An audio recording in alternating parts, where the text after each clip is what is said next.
Well, thanks everybody for having us here today. We're here, I think on your programs, it says that it's foreign policy, Russia, Ukraine, and then we are announced as a panel that's here to talk about supporting Ukraine. So those with eagle ears will see that there's a little bit of a difference in that.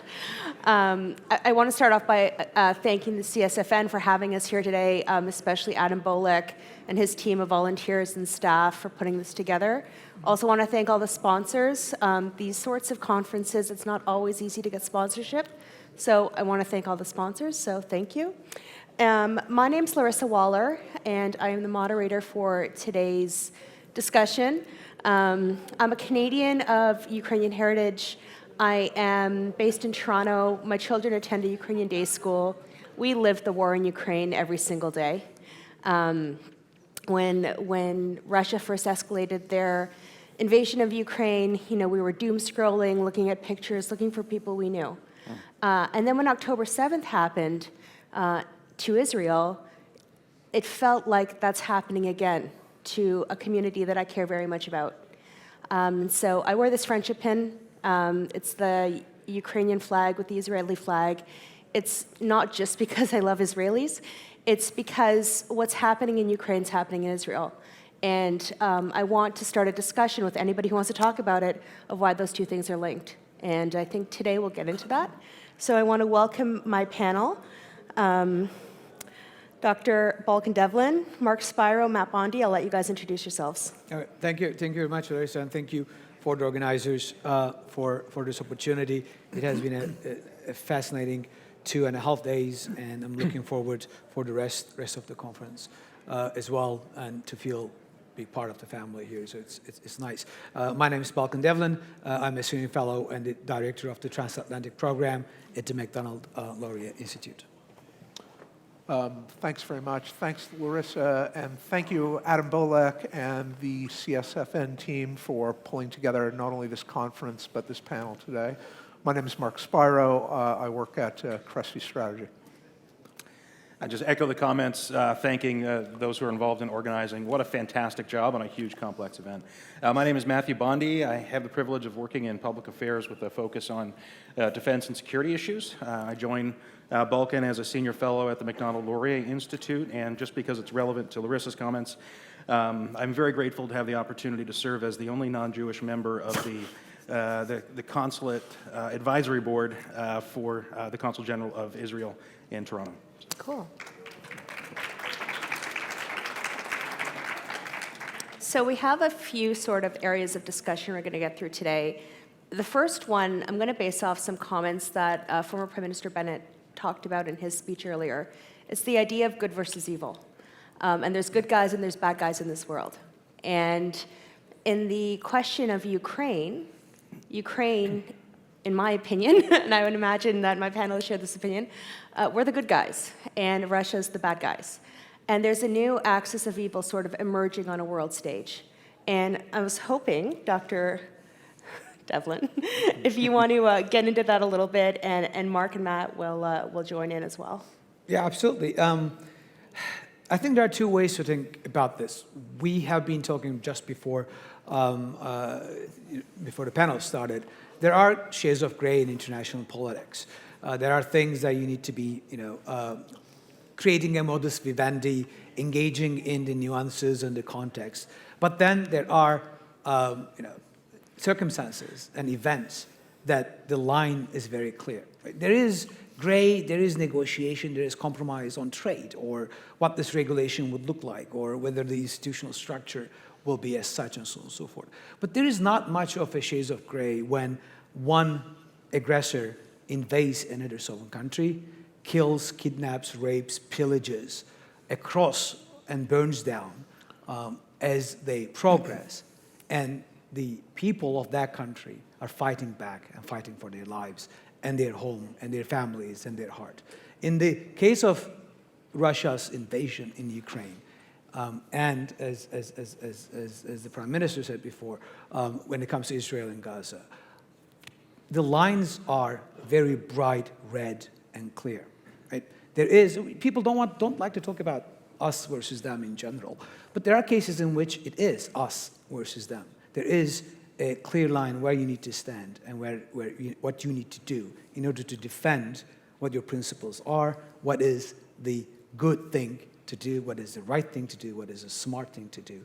And yes, there is evil in the world. There is bad actors in the world. Not everything is misunderstanding. Not everything is misaligned incentives. Not everything is if we just get together in a room and talk and we can sort this out. How would you be able to do that when they kidnapped hundreds of thousands of your children and take them to indoctrinate them? How would you be able to do that when they line up your civilians and shot them in the head after tying them up? How would you be able to do that when they rape from 7 to 7-year-old, right? So there is a very clear line in certain circumstances. And Russia's war in Ukraine is definitely one of them. And I will stop here after one more comment, because I tend to talk a lot. This is my bread and butter, we talk. The line here, I think, the important thing to remember is that you may want to consider the context and look at the shades of gray. Our adversaries, our enemies, are not. They see the West, and Ukraine is part of the West, as enemy, as groups that will be subjugated and controlled and defeated. This is true for Russia. This is true for Communist China. This is true for the death cult that runs Iran. This is true for Hamas and others, et cetera, et cetera. So we have to be clear-eyed of what the lines are, how they see us, and what they plan to do. Mark, you want to jump in? Well, look, I think the first thing is we have to start with a conversation of, is there such a thing as evil? And certainly I have a point of view on this, but we have been socializing ourselves now for ostensibly my entire lifetime to talk about the world in shades of gray. And to say, well, I don't know, is there something truly that is evil? And I think the first thing that we have to do when we're being realistic about any foreign policy is be declarative and say, evil exists. It is a real thing. It is not a fallacy. Evil is real. And we, by the way,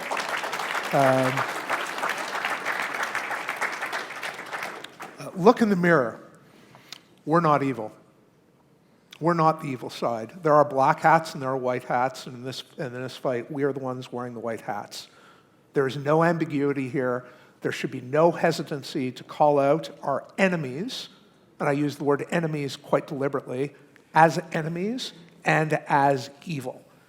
Anyone who perpetuates some of the things that Balkan just ran through, and frankly, I don't want to even run through the litany of the crimes that are perpetrated on behalf of our enemies to prosecute their agenda. I don't want to talk about them. I don't want to think about them ever. It's important that we know they happened. It's important that we acknowledge them, but I don't want to give these people the credit or memorializing them for the atrocities that they commit.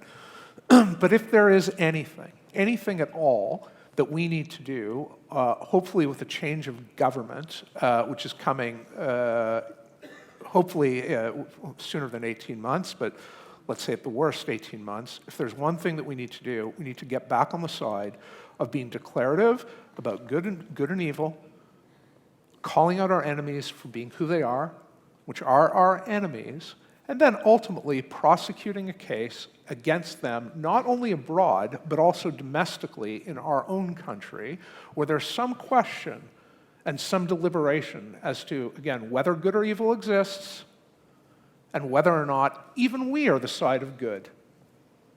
You know, James Burnham, Suicide of the West. Read the book. That's the place we find ourselves in today. Matt? Well, I mean, I agree with these guys. Can I just... I think on the question of good and evil, I do find it interesting. As a person of faith, within my faith tradition, I certainly feel that evil exists, and you have to, unfortunately, in this dangerous world, good has to be better armed and organized than evil. And that's something we're failing at pretty preposterously right now, and it's a real concern. I think just one little note that I would add after what we just heard from our colleagues is there's a battle of good and evil, which can take many forms. There's also a battle between systems, right? And so if you take it into more of a temporal kind of category, there's a competition between systems, and liberal democracy is not winning right now. No, yeah. Let's be really clear. This is what losing looks like. We're losing. We don't have to. We have a stronger industrial base, and it can be even stronger. We can refine our character as being proud liberal Democrats, regardless of marginal tinkering between political parties. And we can stop this process of kind of self-contempt for the values that have built Western civilization. And I think just on the concept of a battle between systems, there's liberal democracy and then there's wrong. And that's it. There's no other options. There's no managed democracy in Russia that Putin tried. I think we all probably remember that, right? There's no communist kind of democracy in China. There's liberal democracy and there's wrong. And we have to be full-throated, kind, compassionate, wise, and clear that it's liberal democracy or wrong, and we want to help promote liberal democracy around the world. Yeah, I'll say, yes, great. I'll say this on emerging democracies, because one of the criticisms I hear about Ukraine all the time is that, oh, it's corrupt just like Russia. It's not. No. It's not corrupt just like Russia. No. Ukraine's a newer democracy. Ukraine's still learning. Ukraine's still fighting. It's not a perfect democracy, but it is absolutely a Western democracy by any standard. And we have to have that grace for countries that are newer, that are striving to achieve what we have here. So that's just one quick call out I wanted to make there. Next sort of topic we're going to talk about, and this is one where I've struggled as a partisan conservative. A lot of members of the Conservative Party don't support Ukraine. We hear that, I hear that at conferences like this. I heard that at our party convention last September. And it's really made me think about why that is. And I can understand when gas costs $1.60 a liter, why it's hard to wrap your head around sending billions of dollars overseas. I can understand that. I've done some self-reflection on this and thought, when the Liberal Party announces anything, my first reaction is to poke holes at it. How am I going to oppose it? And I think that in the case of Ukraine, the truth is, when the prime minister of the day is the prime minister of the day during wartime, the war becomes his issue, win or lose. By and large, actually not by and large, on some measure, Justin Trudeau has been okay on Ukraine. And so it's become his winning issue. And I think a lot of partisan conservatives have sort of taken that to mean that they have to oppose it.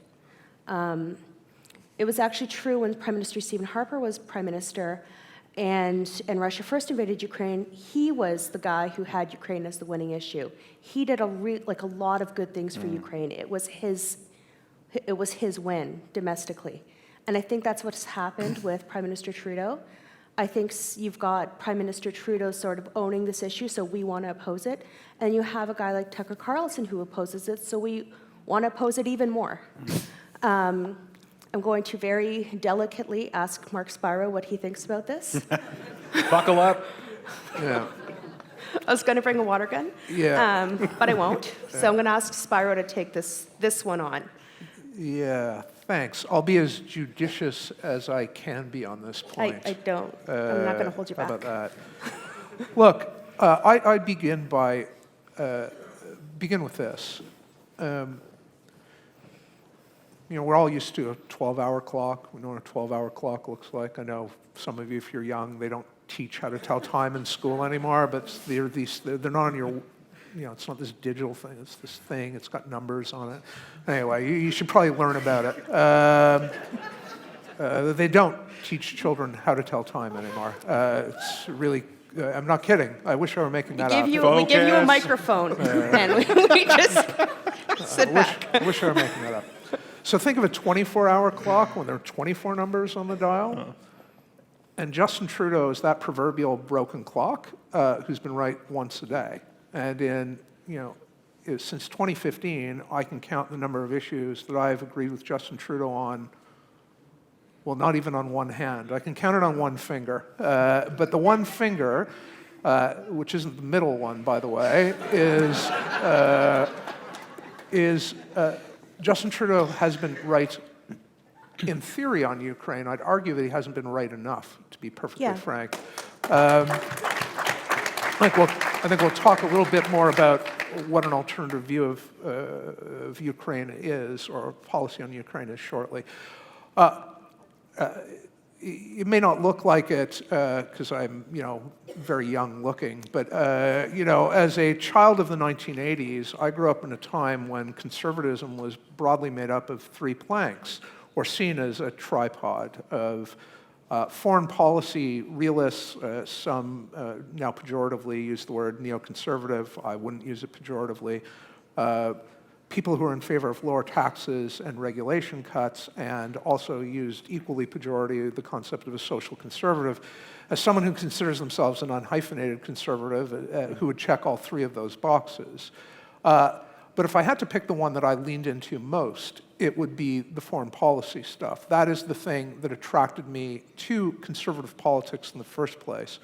Growing up in the 1980s, I was ashamed of Prime Minister Trudeau, not the current one, but the former one, and his behavior, especially towards our allies south of the border. In the middle of the greatest fight of our lifetime, Canada was, this may ring a bell, not a reliable ally to our friends, and instead complicit often with our enemies, much like today.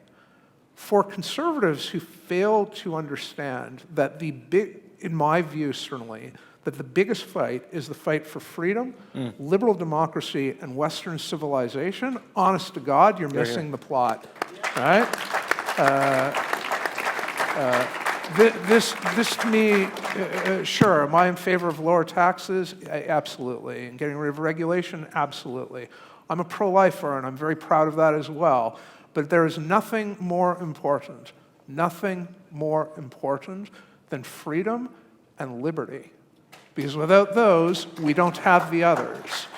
And our enemies, again, our enemies are not for freedom, they are not for liberty, and they are not for Western civilization. And the folks in Ukraine right now are fighting our fight on behalf of those three things, and we should recognize that, acknowledge that, and support that as much as we possibly can.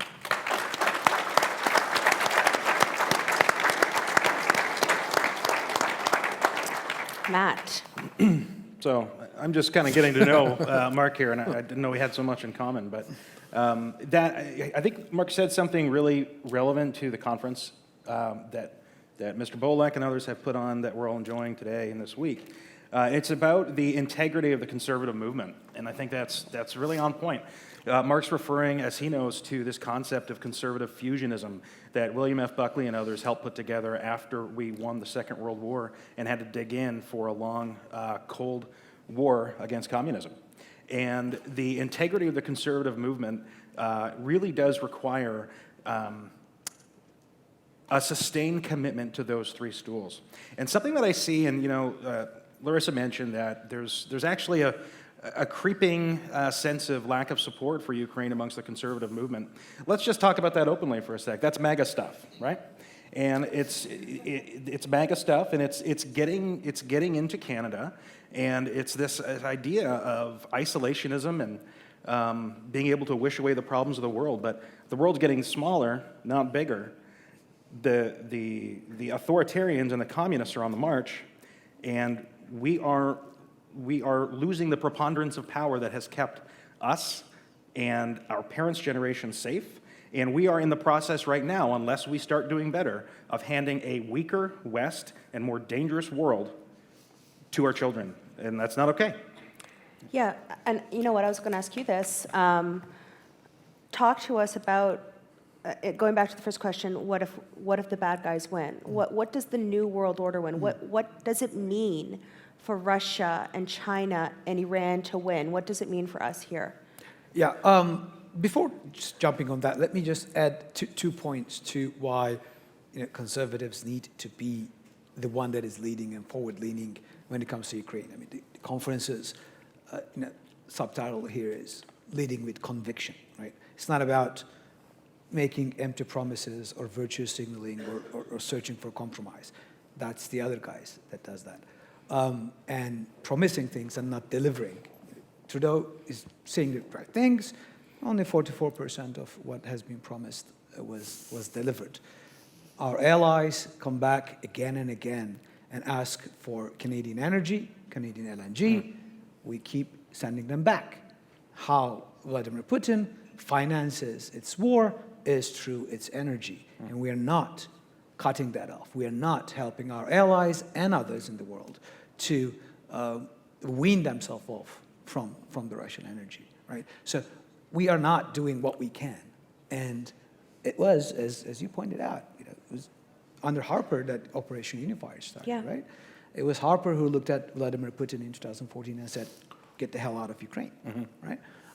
It is an issue that conservatives need to own and fulfill the promises and lead with conviction rather than just make announcements instead of a policy. So I think that's the important one. Just want to jump in on something really quick there. The connection between, and I think this is essential to sustaining a strong classic Anglo-American foreign policy in the Canadian conservative movement, tying the international agenda to the domestic agenda, especially around industrial regulation and reform.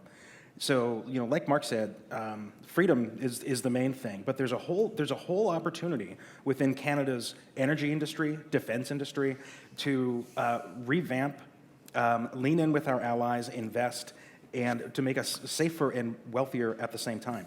And there are some bits of progress going on right now. There are major proposals in front of the government of Canada to expand ammunition, specifically for howitzers.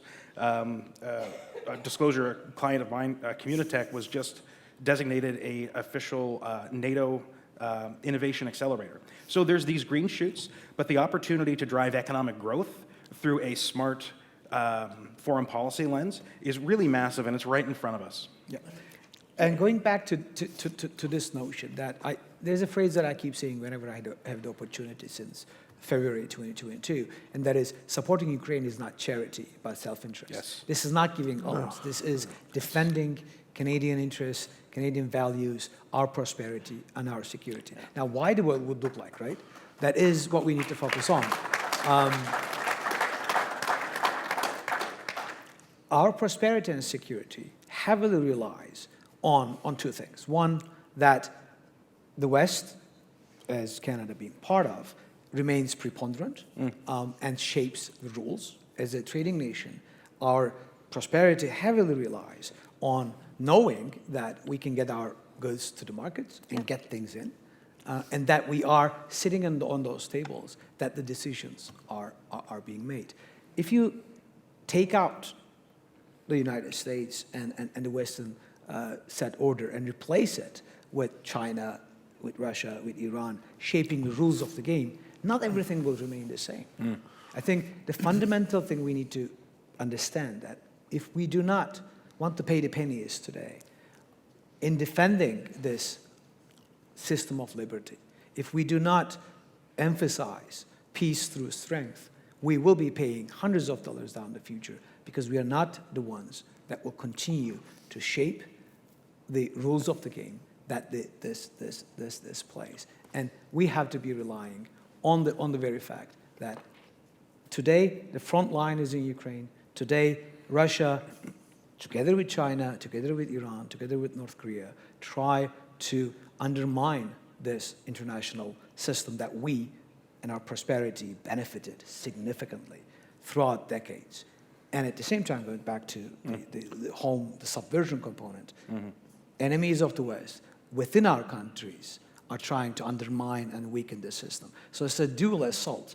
One, on the one hand, the authoritarian regimes, assaulting the international system outside, weakening that particular system, and on the other hand, anti-Western movements within our societies, from far left woke to Islamists on the streets, try to undermine and and subvert our system. And if we do not push back and lead with conviction, we'll pay the price. I'm going to let Mark.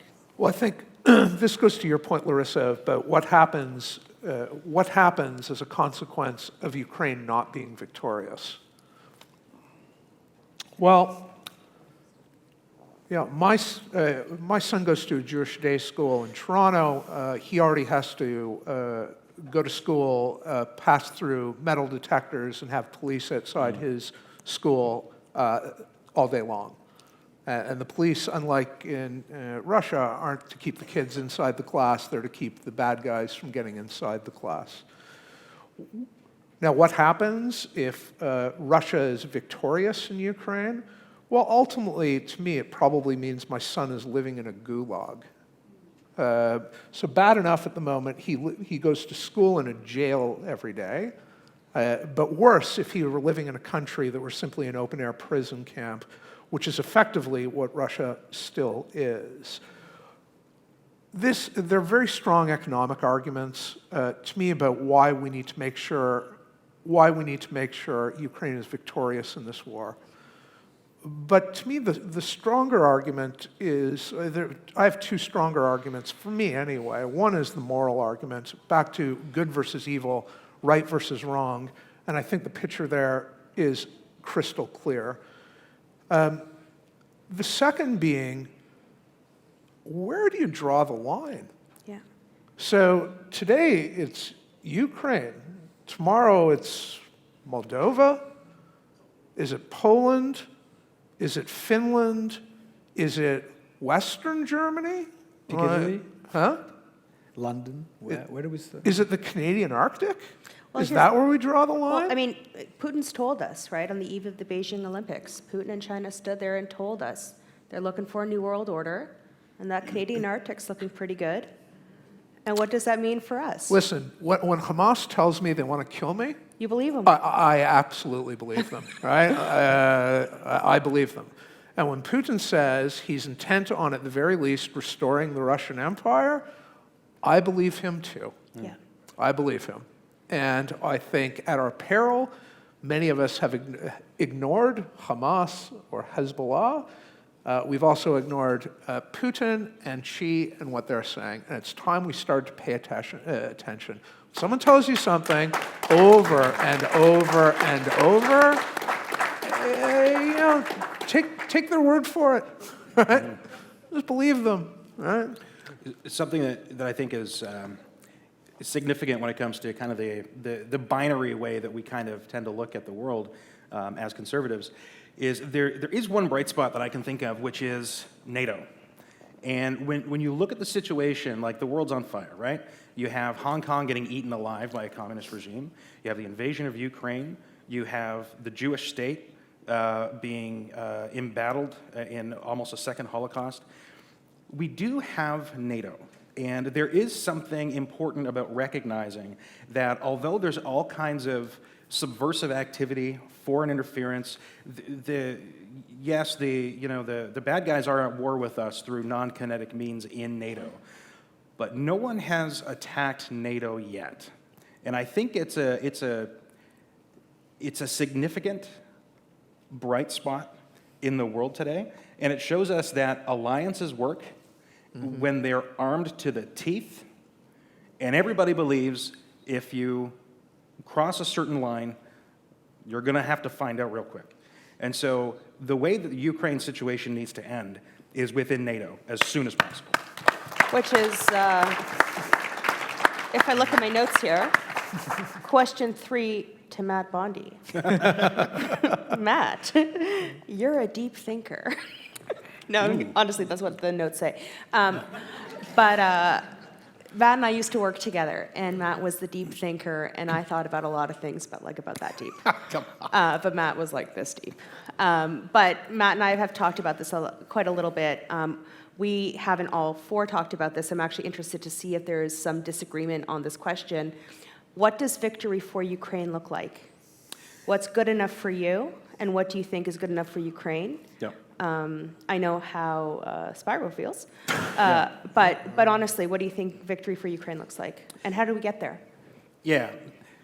victory for Ukraine is what victory is. It's kicking the bad guys out of your country, right? Full stop. It's not complicated. And the thing is, Ukraine has the ability to win. Just like the Jewish state of Israel will prevail against Hamas, Ukraine will win and can win. The West needs to get its pants on from the perspective of production capacity and send that stuff over. And as we wrote in an op-ed for the Toronto Star together, we need to close the skies over Ukraine. Yep. We can do that. And there's, to Canada's credit, it was recently admitted by the good graces, particularly of the United Kingdom, to a new drone coalition, which is going to be very significant to supporting the Ukrainians as they, start getting into those F-16s, which takes a long time.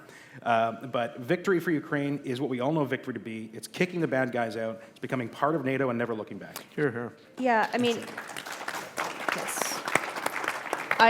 I have a lot of conversations with journalists who constantly ask me, basically give me a Sharpie and a map and tell me to trace on a map how much of the East is the Ukrainian community in Canada willing to give up for Ukraine, and how much of Crimea is okay to give up to Russia just so that there's peace.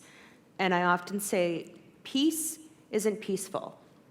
Peace comes from victory. We have to win. If we give Russia what they try to take, there's no peace. You give Russia, you get a temporary ceasefire where Russia literally will use that time to call up more cannon fodder, which is what their conscripts are.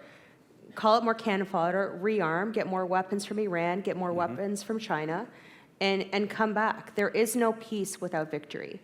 And that's messy, and that is sad, and war sucks. But that's where we are. We didn't start the war. We being the West, we being Israel, we being Ukraine. We didn't start this war, but we have to win. Well said. Yep.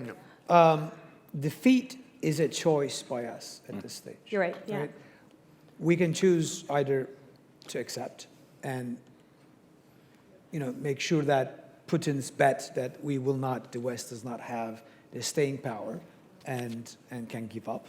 And it will not end there. As you point out, Russia is not an acute threat that would suddenly magically disappear and everything will be honky-donkey if we suddenly freeze the battle lines. Russia is a chronic threat that will be with us for the next generation. The intermission from history is over, right? It's back, and we need to be quite clear-eyed about it. And it is a choice for us. Ukrainians are fighting and dying. They're not asking us to go and fight.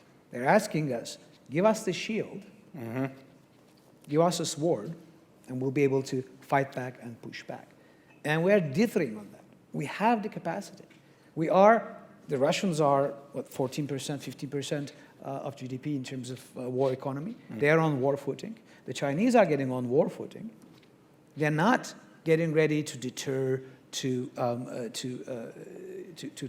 prevent West from coming in. The Chinese are getting ready. The Russians are already in the offensive. We are already in war at that stage. We could give what Ukrainians need to win back, to impose a strategic defeat to Russians on the battlefield that will change the calculus in Kremlin and could lead to victory. And we could do that. Mark? So here's what I would say, going back to one of my favorite topics, which is conservatives who are on the wrong side of history. For those who say the reason why we have to take this position on Ukraine is because we need to create differentiation with Trudeau, I would say to them, I'm fine with creating differentiation with the current prime minister, but here's how I would do it. I would do it by going a little further than Trudeau is going, exactly. Which is we will fulfill our funding commitments and our materiel commitments immediately. We will scale up to ensure that we can do so. Our position is Ukraine admitted to NATO immediately, and we will not cease until Russian forces are out of all territory that they've seized from Ukraine, and ideally, that Putin is no longer in power in Russia. Now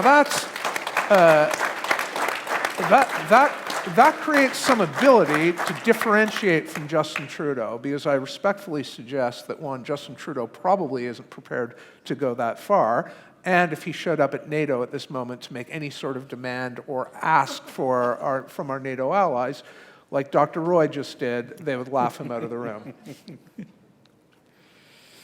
Matt, so we have time for question 4, which is sort of related to what we just talked about.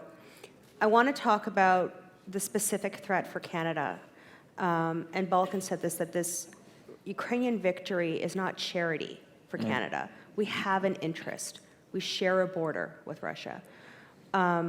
There's a lot we can do as Canadians to help with the Ukrainian victory, investing in our LNG resources. When Greece and Germany come here begging for LNG, we could say yes. Because if not, they're going to go to one of the bad guys and ask them, and they're happily going to say yes. When we have the ability to help them, we could do things like war risk insurance. We could do things, God, there's a lot we could do. Ramp up our ammunition. All of these things we could do is also good for us. But Russian defeat is also good for us. Talk about that a little. So threat to Canada. Something that I think we really need to look in the eye is the fact that Canada is NATO's soft underbelly. And it's really a shame. And it's been chronic. It is a bipartisan failure. I think I would kind of trace back to the domestic analogy, which as we know is the idea that states almost kind of can personify personalities and they deal with one another as though people would. I think a real risk for Canada right now is with the appeasement that we see being considered by many states, whether it's Taiwan, whether it's Israel, whether it's Ukraine. Appeasement is so dangerous, but it doesn't hurt right now, right? And that's why it's so dangerous. There's going to be a massive bar bill to pay if we don't stop the authoritarians from continuing to march, like Balkan says rightly that they are. So, if we abandon Israel, if we abandon Taiwan, if we abandon Ukraine, Canada's space of security becomes smaller and smaller. And then we're kind of back, we're really only looking at NATO itself, current members, being part of what we presume is a safe community due to collective defense. But when Russia and China continue marching toward NATO members to really test their mettle, Canada's going to be a prime target, and we are just not ready. Can I jump on that one real quick? Yeah, and I actually want to get you to talk about, remember we talked about yesterday, the impact, our system in Canada is based on the U.S. being in charge. The prices we pay at the grocery store is because the U.S. is in charge. So if the U.S. isn't in charge, what does that mean for us? It doesn't look good, does it? I mean, No. if at the very bottom, right, the North Atlantic Alliance, the Euro-Atlantic Alliance, based on the fact that North America is a sanctuary in which the West can project power abroad, right? Throughout the Cold War, against the Soviet Union, the notion is that US and Canada, safe in its geographic location, can project power when Soviet Union at the time, Russia and China today, decide to march and change the order that we all benefited from. I mean, just one very simple example, the freedom of navigation, right? It's an aberration, historically speaking. That is, your ability to traverse world's oceans unhindered is not what we generally did throughout centuries. The post-Second World War order in which this was made possible is due to the American Navy, right? That system enabled prosperity and security here in Canada, right? When the authoritarians started to march in Russia, in China, and started to shrink that space, that operating space, for us, as Matt pointed out, what is the first thing that they need to do? They need to ensure that the sanctuary in North America is no longer a sanctuary, that American behemoth, aided by Canada, is geared up and send help. How do you do that? You subvert the system internally, and you target the critical infrastructure from communication lines to the ports, to the electricity grid, both cyber attacks and other attacks, so that the force doesn't come out. So if you think that when Russians started the march, when the Chinese do invade Taiwan or engage action in South China Sea, that our geography will protect us, you're sorely mistaken. Right? Matt, So it Matt's cannot be desperate done. to jump in here. Yeah, no, I want to echo this a little bit. You mentioned like the United Nations. I think something that we really need to recognize is that we talk about these systems as though they're things that run themselves. The WTO, the United Nations, NATO, but those are just like logos, right? It's countries, it's the state system. It's probably always going to be the state system. And when you talk about how life looks with the United States in charge, that's a pretty good deal. And something that we forget, and actually, I know he didn't come back for me, but Michael Ignatieff wrote a really great book called The Liberal Empire. And the fact is, we need to have the courage to recognize this and say it, we need a liberal, Anglo-American inspired U.S. empire to continue as a force for good and to advance through legal and positive economic, political engagement to advance democracy around the world. There is no international system as it exists now without the U.S. at the head of the table. So, Mark? sorry, you're saying that the United Nations is probably not the vehicle to deliver on that? I mean, look, this is the fallacy of all of this stuff. When someone opens a foreign policy discussion and the first words in their mouth are the United Nations or the International Court for Criminal Justice, at best you should eye roll them. That's at best. Really, what you should do is you should confront them. We are so blessed here to have been born, frankly, in the time and the place in which we were. But the fact that we have washed our hands of our history and our legacy, and we're willing now to buy into some mythological Canada, which, by the way, has never existed except in the dream of some university professors or people named Trudeau, and say, this is what our country was about, this is how our country exists, these are our core values, this is beyond mythology. And if it were just mythology, if this were just some ridiculous nursery rhyme that it taught children in school, that would be one thing. This is serious. This is life. We are at war. Whether it's a shooting war or not, we can debate that. But we are certainly in the war of ideas and ideals. And if we don't participate and prosecute this like an actual conflict, which if we are not successful in, starting with Ukraine, we are in for an awful world of hurt and pain. All right? We have to be vigilant and treat this for the serious matter for which it is. This isn't, oh, no one in Canada ever votes on foreign policy. Who cares? This isn't about votes. This is about the continuance of our civilization and our country, for goodness sakes. We have to engage and debate on this. Awesome. We have 51 seconds left. We talked yesterday about what would success look like for our panel and what do we want to achieve. And we figured in this room, there's more people than we thought would come, so thank you. We figured 25% of you are like rah-rah, you wear it on your sleeve. 25% of you think we're nuts, and about 50% of you probably agree, but don't really want to talk about it. So we need that 50% of you who don't really want to talk about it to talk about it, to talk about it loudly, to talk about it often, to tell people who say that it's not our job to support Ukraine, it's not in our interest to support Ukraine, tell them they're wrong. And it's going to be your friends, and it's going to be people you like and respect and people you work with. And we need you to tell them why it's important that Ukraine wins. Hear, hear. So thank you for your time today.